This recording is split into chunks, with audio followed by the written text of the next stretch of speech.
Bonjour chasseur, te voilà à l'aile droite de la bibliothèque de Babel, endroit où est recueilli tout le savoir bestiaire de l'imaginaire de l'homme. J'ai reçu ce fragment osseux provenant de ton envoi, et d'après mes recherches, une fois de plus, nous allons nous tourner vers un être ici encore écailleux, bien qu'il soit effectivement décédé. Tu verras que son espèce est loin de s'éteindre, malheureusement par la facilité déconcertante des conditions à réunir pour créer une telle abomination. Prends place et laisse-moi te présenter ce qui peut être un fléau dans le monde des sorciers, nommé le basilic.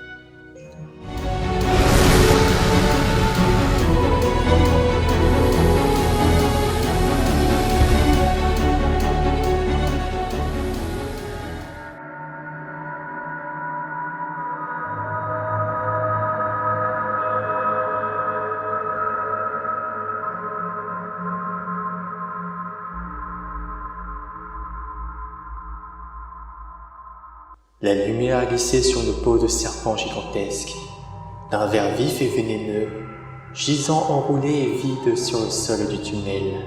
La créature qui l'avait jeté devait avoir au moins 20 pieds de long. Bien qu'il soit une menace ou d'une létalité immédiate, cette créature est aussi redoutable que vulnérable. Placée dans la classification du ministère de la magie au rang de XXXX, ce qui signifie qu'il s'agissait d'un tueur de sorciers, connu qui ne pouvait pas être domestiqué en raison de ses immenses pouvoirs. De plus, il était aussi décrit par le vieux livre intitulé « La plupart des monstruosités macabres de Poudlard ». Parmi les nombreuses bêtes et monstres redoutables qui parcourent notre terre, il n'y en a pas de plus curieux ou de plus meurtrier que le basilic. Également sous le nom de roi des serpents, ce serpent qui peut atteindre une taille gigantesque et vivre plusieurs centaines d'années, est né d'un œuf de poule éclos sous un crapaud. Ses méthodes de mise à mort sont des plus merveilleuses car en dehors de ses crocs mortels et venimeux, le basilic a un regard meurtrier et tous ceux qui sont fixés avec le faisceau de son œil subiront la mort instantanée. Les araignées fuient devant le basilic car c'est leur ennemi mortel et le basilic ne fuit qu'au chant des coqs qui lui est fatal. Le basilic était d'un vert foncé ou d'une couleur avec un ventre vert plus clair. Il possédait également des rangées de crocs venimeux, incroyablement pointus et de grands yeux jaunes. Ses yeux avaient le pouvoir de tuer instantanément quiconque les regardait. La peau de basilic était blindée comme celle d'un dragon, qui dévie les sorts lancés sur elle. Par exemple, les sorts d'étourdissement n'auraient aucun effet sur la bête mortelle, laissant ses yeux et l'intérieur de sa bouche comme seul point vulnérable. Le basilic perd sa peau à intervalles réguliers, comme tous les autres serpents, lorsqu'il grandit et pouvait vivre une vie naturelle de 900 ans. Bien que le basilic de Salazar Serpentard ait vécu environ 1000 ans, cela a été accompli en utilisant le fourche-langue pour prolonger la créature dans un sommeil profond qui l'a empêché de vieillir, semblable à une animation suspendue. Leur faiblesse mortelle était le chant d'un coq. Les basilics se nourrissaient d'animaux vertébrés, mais on ne sait pas combien ils en mangeaient à la fois. Le serpent de Serpentard a survécu grâce au rat, le mâle se distinguant de la femelle par un seul panache écarlate sur la tête. Lorsqu'une victime vivante regardait directement dans les yeux du basilic, cela entraînait une mort instantanée, ce qui le rendait encore plus dangereux qu'un acromantule, qui ces dernières craignait les basilics car elle pouvait voir à plus de 360 degrés et ne pouvait pas fermer les yeux, ce qui les rendait extrêmement vulnérables au regard meurtrier du monstre. Cependant, cette théorie n'explique pas pourquoi d'autres espèces telles que les grenouilles et libellules n'étaient pas décrites de la manière comme craignait le basilic, puisque leur vision s'approche également des 360 degrés. Bien que regarder les basilics à travers l'objectif de la caméra ou le corps transparent d'un fantôme atténue les effets mortels, regarder à travers une paire de lunettes n'offre pas la même protection, car les lunettes permettent toujours à la ligne de vision de se connecter directement et clairement avec celle du serpent. Les fantômes pouvaient regarder directement les yeux du serpent sans subir la mort, car les morts ne pouvaient plus mourir. Cependant, ils subissaient la pétrification. Si une caméra se reflétait dans les yeux du serpent, l'objectif et le film seraient fondus. Un phénix était immunisé contre le regard du basilic, que ce soit directement ou non, car l'oiseau est immortel. Bien que son seul regard oculaire puisse potentiellement tuer ses victimes, le venin du basilic était une substance extrêmement toxique qui n'avait qu'un seul antidote connu, les larmes du phénix.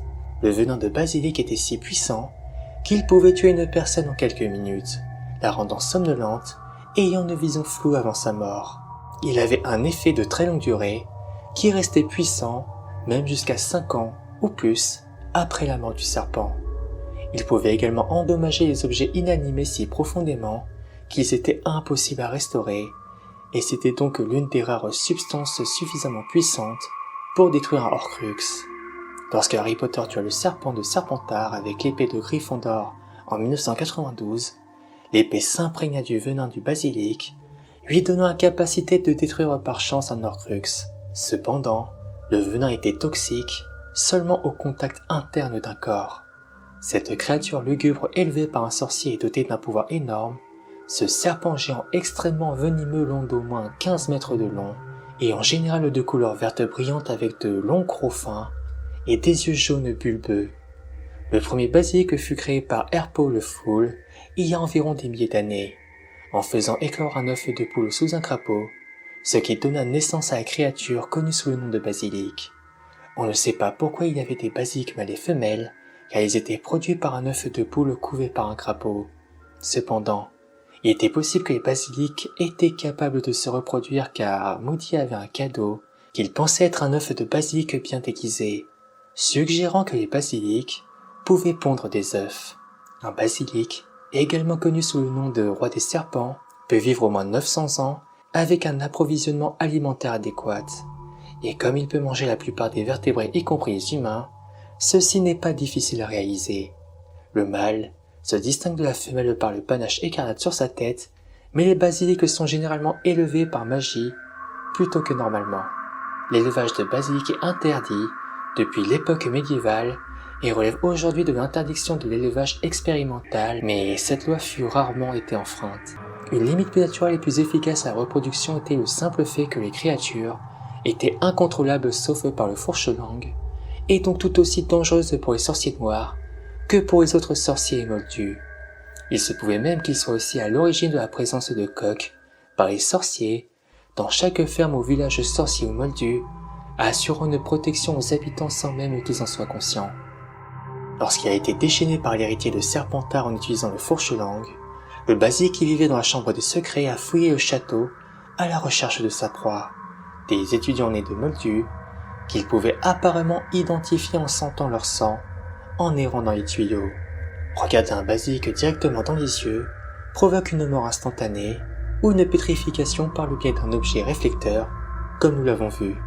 Néanmoins, lorsque les yeux du basilic de Serpentard et de son héritier furent picorés par Foomsec, il attaqua Harry en utilisant son sens aigu de l'odorat.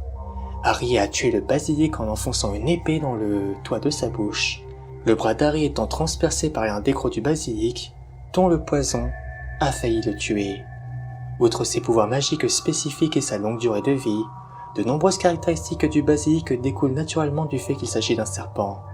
Comme des serpents plus banals, le basilic perd sa peau à intervalles réguliers et son régime alimentaire varie et typique des serpents plus gros qui ont tendance à poursuivre des proies de plus en plus grandes en fonction de leur taille et de leur capacité. Il est tout à fait possible que si Harry ait à la fois conservé sa baguette et était plus expérimenté dans la défense contre les forces du mal, il aurait peut-être perdu sa bataille contre le basilic.